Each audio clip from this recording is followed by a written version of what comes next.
The lockout verdict. The $72,384 price of being a sponsor. The final ledger.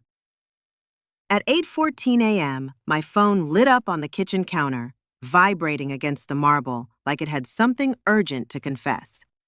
One message from my mother, Elizabeth. Punctuation perfect. Tone mechanical. We changed all the locks on the front door and also the gate code. We no longer trust you. Newarka just stared at it. Coffee still dripping, steam ghosting the air. Then I typed back, calm as ever, noted. That was clever, but I believe you forgot one thing. I hit send and watched the little bubble disappear. Outside, the city kept moving, unaware that one family had just declared war in a single text. When people say family first, I used to nod automatically, like loyalty was muscle memory. For 4 years, I paid their mortgage, property taxes, utilities, roof repairs, and even the new water heater after last winter's storm. Every bill came to me, Lisa Carson. Every thanks went to someone else. Mom used to say, "You're such a blessing, Lisa," in that rehearsed tone that sounded like a receipt being folded, not gratitude being spoken. Inside, everything was transactional. If Lindsay, my older sister, needed daycare money, it was, "Lisa, you're the responsible one." If Dad's credit card maxed out, it was, "You know how hard he works." But when I asked for anything, a weekend to myself, a boundary, they called me ungrateful. Lindsay had 2 kids and a full-time gift for turning inconvenience into emergency. Every time I bailed her out, Mom framed it as, "Love, family helps family." The unspoken line was always, "And you'll pay for it." Dad, Arthur, was the kind of man who believed silence fixed everything. He avoided conflict like it was contagious. Once, he borrowed my name to apply for a small loan. "Just a paperwork mix-up," he said. I let it go like I always did, because in our family, the peacekeeper didn't win arguments. She absorbed them. The house itself had become a shrine to that dynamic. It wasn't just wood and drywall. It was a cage built out of my own money. I remembered sitting in the living room 2 years ago when I decided against buying my own downtown condo. The closing date for the Carson house mortgage refinance, which I solely paid for, was the same week. I chose the house, telling myself that stability for them meant safety for me. That house, with its white porch railings, had become the monument of my deferred life. The guilt of abandoning them, even for a moment of personal happiness, was too heavy to lift. The house was the anchor, and I was perpetually tethered to it. So when that message came, "We no longer trust you," it didn't feel like betrayal. It felt like confirmation. The final, brutal verification of a truth I had internalized for a decade. The lock they changed was merely symbolic. The real door had been closed long ago, barred by their entitlement and my own crippling sense of obligation. It started with a Facebook post I wasn't supposed to see, bragging about Lindsay building a home we can all share and that it was finally in the right hands. My throat burned. Then the bank confirmed someone had tried to rewrite the mortgage ownership to Lindsay. By the time I checked my account, the theft was quiet, but obvious. $2,400 transferred out to Lindsay's card. I texted her, "Did you use my card again?" 10 minutes later, "Don't make it a thing, Lisa. The kids needed shoes. We're still sharing that one, right?" Mom chimed in, "Honey, Lindsay's going through so much. She said she'll pay you back. Let's not start a war over a few dollars." A few dollars. I stared at the screen. It had never been about money. It was about value. Their emergencies always outweighed my boundaries. That night, a notification blinked. Family Circle group chat. I found the meme, the captions. Big sponsor energy. I left the chat and blocked everyone. It felt like air. Stabilized by the house. Halfway through mowing, I heard laughter from the kitchen window. Mom's low, satisfied tone. Once the paperwork clears, there's nothing she can say. She insisted on putting the mortgage in her name. Her problem now. Lindsay's voice. She's always been distant, a guest with a wallet. And Mom's final cut. She's not family anymore. She's just a sponsor. Depreciate drove home with the windows down, letting the wind dry whatever was left of the sting. By the time I reached my apartment, I knew exactly what I had to do. The house wasn't mine anymore, but the payments, the proof, were. I logged into my bank and hovered over the auto transfer for the house. $4,800 recurring monthly payment. Cancel. 4 years of silence undone in a single click. I opened a new spreadsheet. Mortgage, property, tax, roof repairs, daycare. Line after line. The total glared up at me. $72,384. I printed every page and slid them into a binder. I labeled it Evidence. That night, the invitation to Mom's 60th birthday arrived. The quote at the bottom read, "A house is not a home without family." I pinned it to my fridge. For the next few nights, I barely slept. I wasn't angry anymore. I was meticulous. I gathered receipts, screenshots, and the audio file of Mom's final verdict. She's not family anymore. She's just a sponsor. Sponsors can cancel. Sponsors can audit. Combating of the deadline, the shadow of legal duress. Paycheck. I thought the cancellation was the final piece, but 2 days before the party, a registered letter arrived from a high-profile real estate firm. My hands, which had been steady for days, finally started to shake. Arthur, through a shell LLC, had filed an emergency declaration of property abandonment with the county, citing my recent payment cancellation as proof that the primary account holder, me, had intentionally breached the agreement and abandoned the asset. The goal wasn't just to steal the house. It was to use the court system to swiftly transfer the deed to Lindsay, bypassing my legal claim entirely before I could initiate a proper lawsuit. The court date was set for the following Tuesday. The party was Saturday. My blood ran cold. He hadn't just planned to lock me out. He planned to legally erase my entire investment within the next 96 hours. This wasn't passive manipulation. It was a calculated, aggressive legal attack. I called Grandpa Walter. "He's moving too fast," I told him, the legal jargon catching in my throat. "If I go the traditional route, the house will be gone before Monday." Grandpa's voice, though old, was steel. He always needed a flash of light to stop him, never a slow argument. "A public embarrassment is the fastest stay order you can get, Lisa, and I know a lawyer who specializes in very loud, very final legal maneuvers." That night, I met Mr. Thorne, a quiet, formidable man with an eye for courtroom drama, in his downtown office. The city lights cast long, silver streaks across his mahogany desk.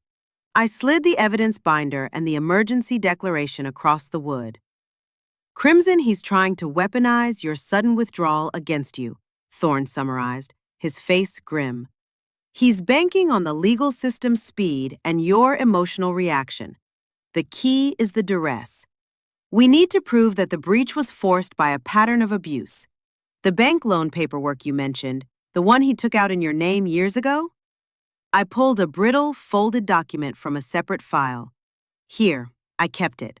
He claimed it was paperwork mix-up for a small renovation loan, but the signature on the guarantee is forged." Thorne smiled, a small, dangerous movement. "Excellent. We connect the past fraud to the present abandonment. We prove that the Carson family dynamic isn't just dysfunctional, it's a criminal conspiracy to defraud the primary financier. The public expose at the party isn't just for revenge, it's an emergency legal maneuver designed to apply maximum immediate pressure, thereby creating sufficient public and legal noise for the bank to freeze the deed transfer pending investigation of the fraud. The USB isn't just evidence, it's a preemptive injunction. I texted Grandpa Walter the time and location. The note I added was simple: bring the lawyer and the trust papers. The trust papers held the real power. Grandpa, as the majority shareholder in Arthur's primary land investments, had the legal authority to restructure the family's core finances, effectively cutting off Arthur and Lindsay's access to collateral they might use to pay the debt after the party. I spent the next 48 hours running on adrenaline and coffee, polishing the presentation. Every slide, every audio clip, every number was designed not to wound, but to execute legal and financial termination. My apartment became a quiet, air-conditioned war room. I ate cold takeout, slept in 3-hour shifts, and focused entirely on the ledger. The emotion was gone.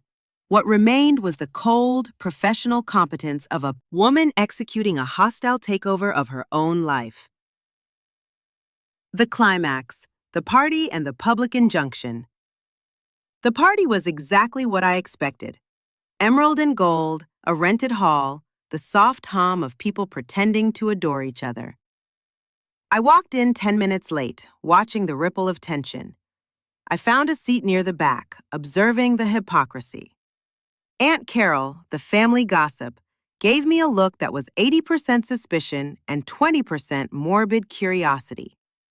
Cousin Mark, who had joked about the sponsor energy, shifted uncomfortably in his seat. Mom narrated her life from the stage. Lindsay took the microphone, declaring that the house will stay in the right hands. That was my cue. I walked up the aisle. I wasn't planning to speak tonight, I said, my voice even. But since we're talking about legacy, maybe we should talk about what it costs. I had the cousin plug in the USB. The slideshow cut to black. The first audio clip. Mom's voice, clear and cold. She's not family anymore. She's just a sponsor. The room shattered. Aunt Carol gasped audibly, clutching her emerald-encrusted purse. My mother went instantly pale. Lindsay stiffened beside her. Next, the screenshots of the group chat. The meme, the comments. Big sponsor energy. This, I said, is what love looks like in the Carson family. Those and rows of payments. Mortgage, property tax, roof repairs, daycare. 4 years' worth of invisible labor. At the bottom, the total in red, $72,384. This, I said quietly, is the price of your legacy. Dad rose, red-faced. You don't come here and humiliate your mother in front of everyone. You mean the way you used my name for that bank loan without asking? Because I still have the paperwork, and I've already shared it with a fraud examiner. Should I project the emergency declaration you filed to try and steal this house, too? The word fraud echoed in the stunned silence. Arthur froze, sinking back down, the mention of the fraud examiner hitting harder than any yell. His complexion shifted from red rage to sickly gray, realizing the legal depth of my move. Lindsay stepped forward, desperation replacing her usual smugness. You're twisting everything. We were just stealing, I finished for her. Just then, the doors at the back of the hall opened.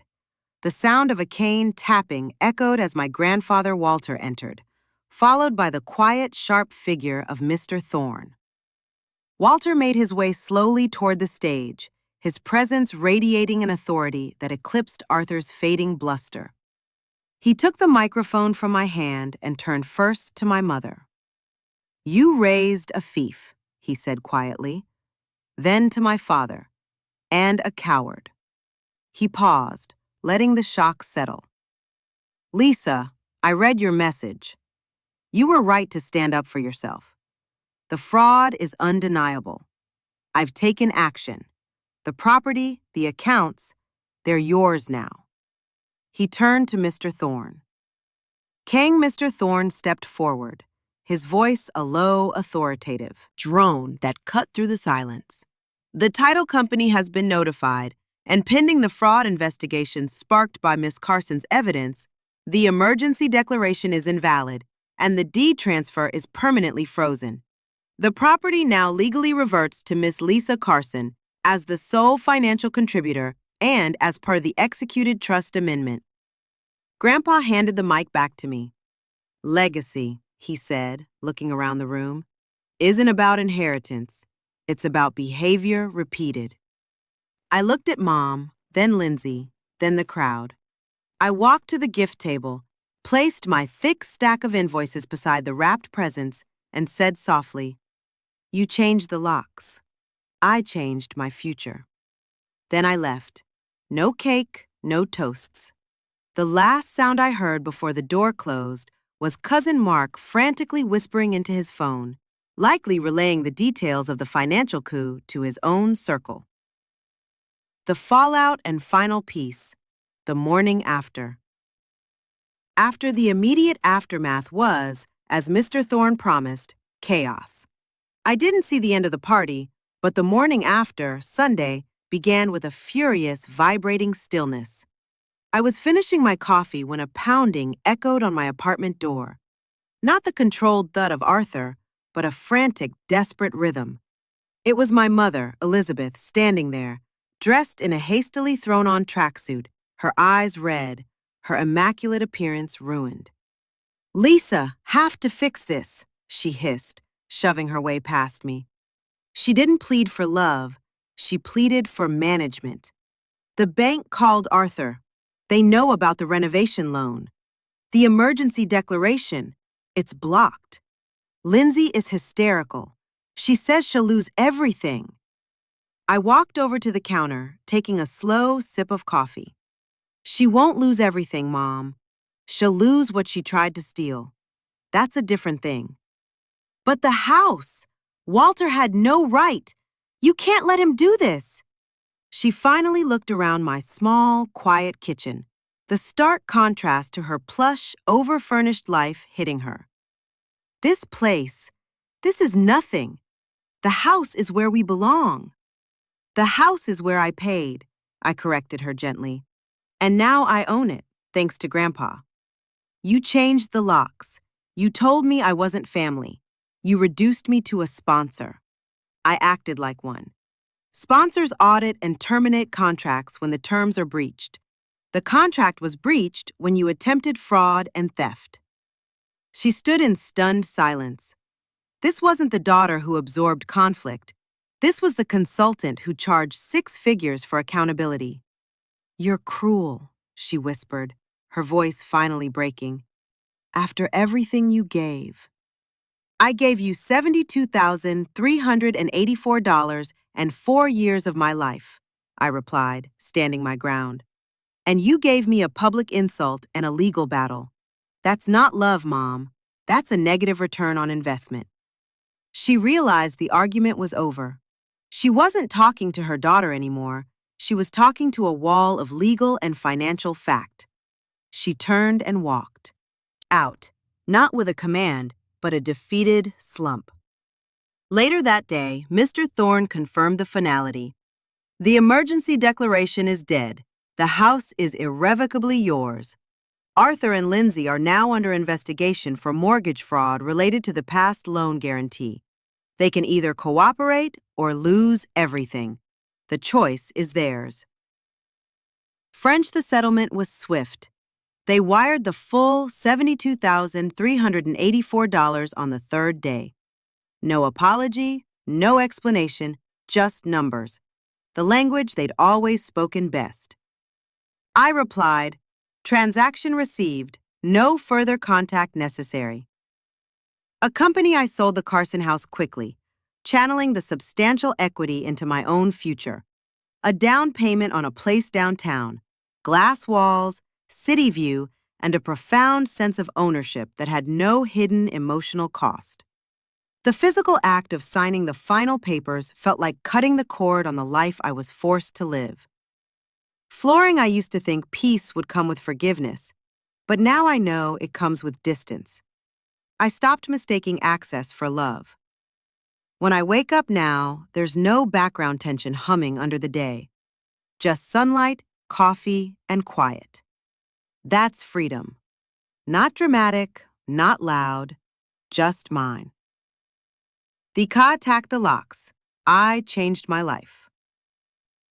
Moral lessons from the Lockout verdict. 1. Boundaries are not cruelty, they are self-preservation. The most critical lesson is that kindness without boundaries eventually becomes servitude. Lisa's family taught her that love meant constant sacrifice, but by the end, she realized setting a hard boundary, the enough moment, was the kindest thing she could do for herself. Her family saw the boundary, cutting off the money, as betrayal, while Lisa saw it as finally valuing her own well-being over their comfort. 2. Never mistake access for love. Lisa realized her family's affection was entirely conditional on her utility as a donor or sponsor. They gave her access to their lives and their parties only as long as her wallet remained open. The moment she refused to fund their lifestyle, the emotional connection evaporated, confirming that her value was transactional, not intrinsic. True family relationships should be based on mutual respect, not financial dependency. 3. The most effective revenge is clarity, not rage. Lisa's revenge was entirely strategic and professional, hence the title, The Silent Auditor. She didn't respond with emotional outbursts. She responded with impeccable accounting and legal precision. The $72,384 ledger and the USB drive. By treating the situation as a breach of contract rather than a personal slight, she maintained her composure, ensured her actions were legally devastating, and forced her family to face the undeniable facts of their fraud. 4. Self-worth cannot be purchased. Lisa spent years trying to buy her family's acceptance and prove her worth by paying their debts. The story teaches that you cannot fund love, nor can you purchase respect. Her family only respected her when she demonstrated her power by withdrawing her support, not when she offered it freely. True self-worth comes from setting the terms of your own life and refusing to be manipulated. 5. Accountability is the first step to forgiveness. While Lisa's mother and sister never truly achieved genuine remorse, the story concludes with her father, Arthur, acknowledging his failure and Grandpa Walter enacting necessary accountability. Lisa only found peace after demanding that the financial debt be repaid and the legal fraud be settled. The lesson is that forgiveness and healing can only begin once the injustice is acknowledged and compensated. Settling the debt was the final act of clearing the ledger, both financially and emotionally.